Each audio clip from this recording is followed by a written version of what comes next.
Hello and welcome to episode 4 of Midweek Mingle. I'm your host, Corinne, and Midweek Mingle is where I sit down with scientists from various different fields to talk about their research and also just to get to know the person behind the scientist and also get to know what mentorship means to them. So today I have the absolute pleasure of having Dr. Ameline Bardo with me. Dr.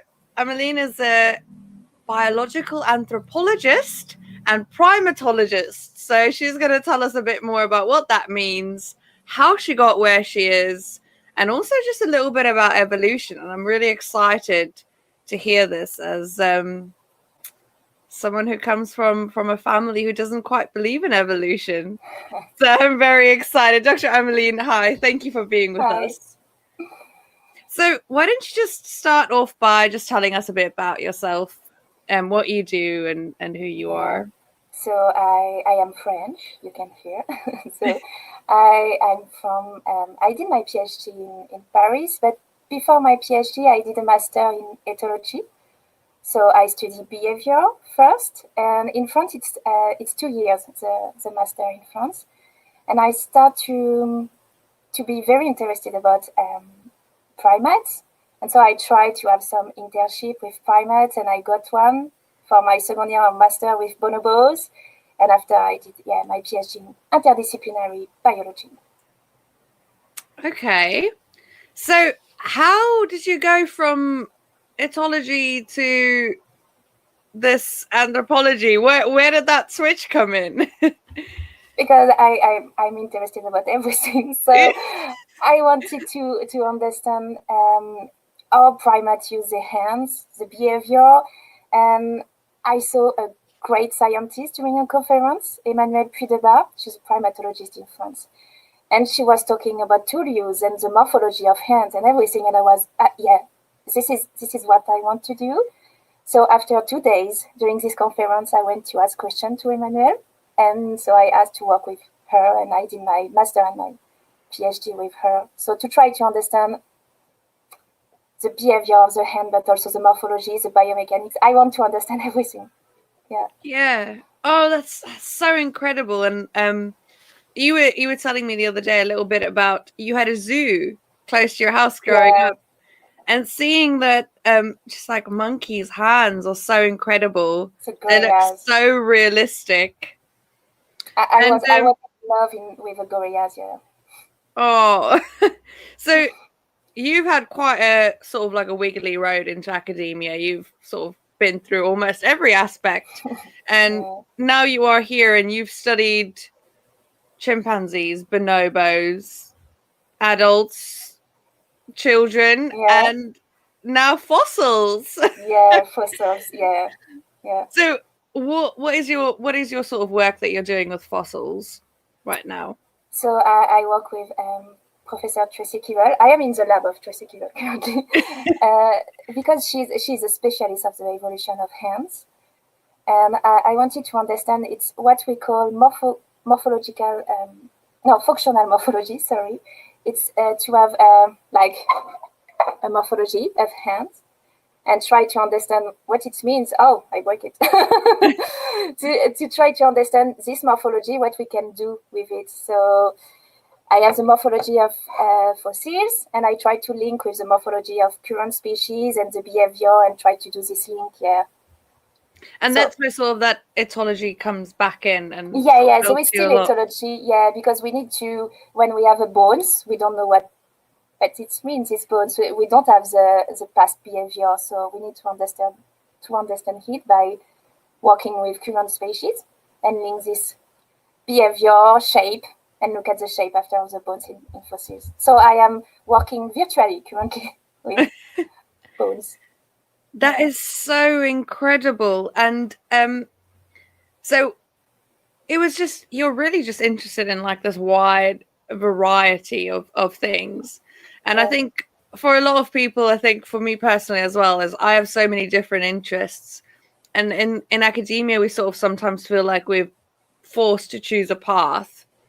And I think you're such a perfect example of like, bring it all together.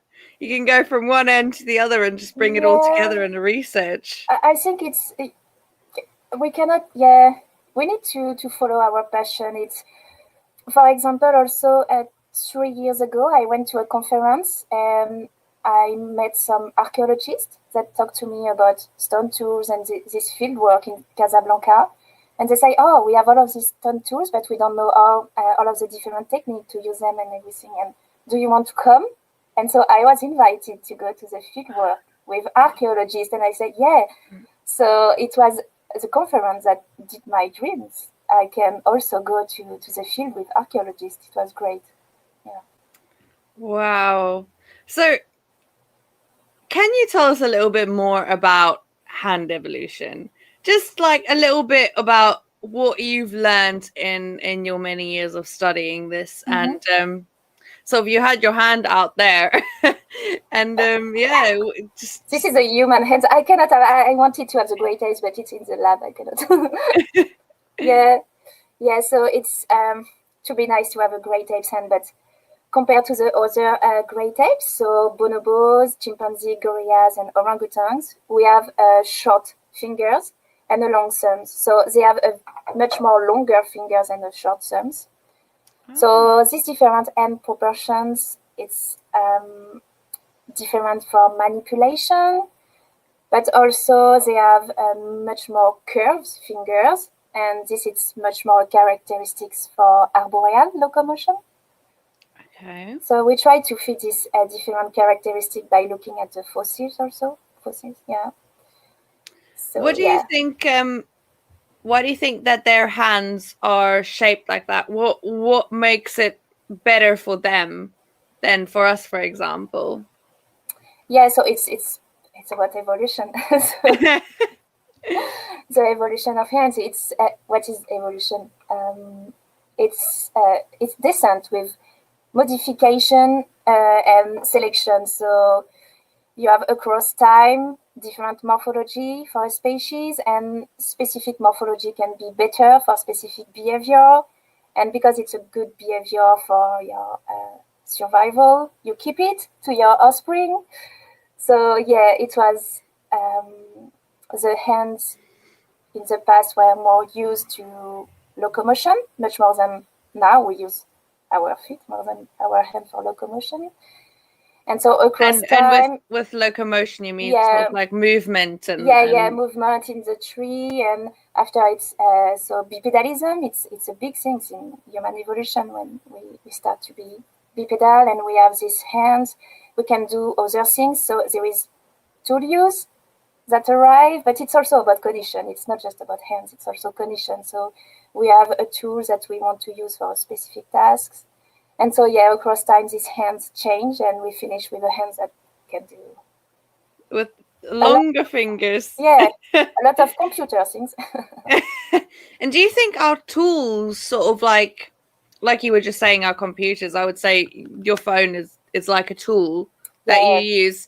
And so, do you think that our tools have evolved sort of with our hands to then be more useful for our hands? Yeah, but it's very interesting also that there is some studies that show that because we use a lot our thumb for our phone and everything, we have much more problem in our thumb also. So there is still this evolution. So yeah. So it's quite interesting. I've personally had sort of like a sprained thumb from using my phone too much, and but evolution is also not something that happens in an instant. I don't just wake up tomorrow and I only use 2 feet instead of 4 now. No, a lot of times it's some mutations that arrive and you pass to your offspring. It's a long process. Yeah. Yeah, it could take up to like 4,000 years or longer. It's an incredible process, and it's nice to hear as well that sort of it makes you feel a bit more useful when you hear how you have actually evolved. And well, actually my long fingers are good, and they're useful for the tools I'm using. And I think that's quite an incredible thing. So you were talking about what evolution means to you. How would you, and I haven't asked you this, but I've been thinking about this, how would you approach someone who doesn't believe in evolution? Yeah, I was confronted to that in UK for the first time, because in France we are not confronted to that. But also I come from a family that believe in God. I don't believe in God, but my family believe in God. And so it's evolution. It's also we have fact. We have much more result now that shows that from a genetic point of view, that we share a lot of gene with chimpanzee and bonobo especially. So yeah, I try to say what I know Yeah. with the fact, but everyone has his own belief. Yeah. And we're extremely similar to chimpanzees. I think there's been a bit of almost a research that doesn't always agree with each other, but I think I read in one research study 97.5%, and then someone else said actually wait 95%, but that's still quite a lot DNA shared, even though we can't necessarily agree on all the little little details, but that's so much DNA shared in between species. Yeah, and it's there is more and more studies that try to understand this link, because there is also we share also with Neanderthals some genes with Neanderthals, and I saw a conference about that, and it's so complicated. There is just a little gene, and you think, oh, I will find the same gene in Neanderthal. No, it's more complicated than what we think, and there is a lot of work to do. But it's interesting to think that we're so different from, let's take a chimpanzee for example, but only like literally 5% DNA difference at most, and it's like, wow, that's evolution for you. That is evolution. That is the result of evolution. That's so incredible. So you were saying that you're sitting in Tracy Kivel's lab. So how did you meet Tracy? How did you come about working together? Has she sort of mentored you in a way? Yeah, so I knew Tracy during my PhD because I read a lot of her article, and I saw this conference. It was in 2015 in Kent, a conference about hands. So it was just amazing for me for my PhD, So I sent an abstract, and I was selected to do a presentation, and I was the only French, and it was complicated for me, but yeah, when I talk with Tracy, I say I want to work with you. After I remember during the conference, she asked me a question, and I answered by saying, "Oh, but we can work on that during a postdoc, no?" And yeah, she's also she have also a very interdisciplinary background, so it was perfect for me, and I meet a great mentorship also as well. Yeah. So what has mentorship meant for you, and why is it important to you? It's so mentorship is to help a person to build his or her career in the best way possible. And is someone that provides to you the good tools, guidance, the support, but also the feedback, good or not good, because it's important also to say when it's, no, you need to work on that. And also to see different horizons. So I start my first public engagement with Tracy. I was completely afraid, but we did subbox science in Canterbury, the first one. So it's about women, it's to promote women in science. And yeah, it was great to discover that with her. And yeah, it's someone that helps you. And yeah. So Soapbox Science is part of the Me Human project as well. Yeah, we invited Julian to come. Yes. And, and after we start to talk about Me Human, and yeah. And it's incredible that we have I've met a lot of mentors through this public engagement sphere, and people who really do just want to help others and who want to support and guide other young academics and their careers. It's incredible. Yeah, it's incredible. And also to see different mentors, not just people from our field. people from psychology, for example. For me, I never talked with psychologists before, so it was great. Yeah, it's we were talking about this at the SoFa Network, how important it is to have mentors from a wide variety of fields, because you have learned something completely different through anthropology that I've not learned in psychology, for example. And it's important for us to learn from each other and to guide each other in that mentorship. And that's an incredible journey.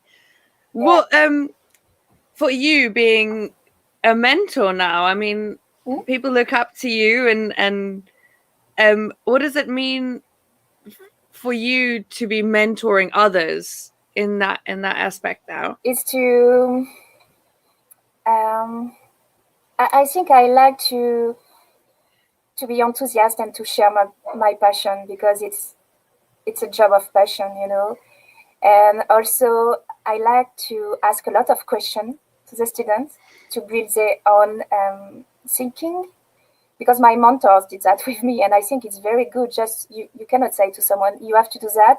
No, it's to I love ask a lot of questions, and by also helping the student, and to say when you have something to ask, it's when you want. It's not just specific meetings. So to be open.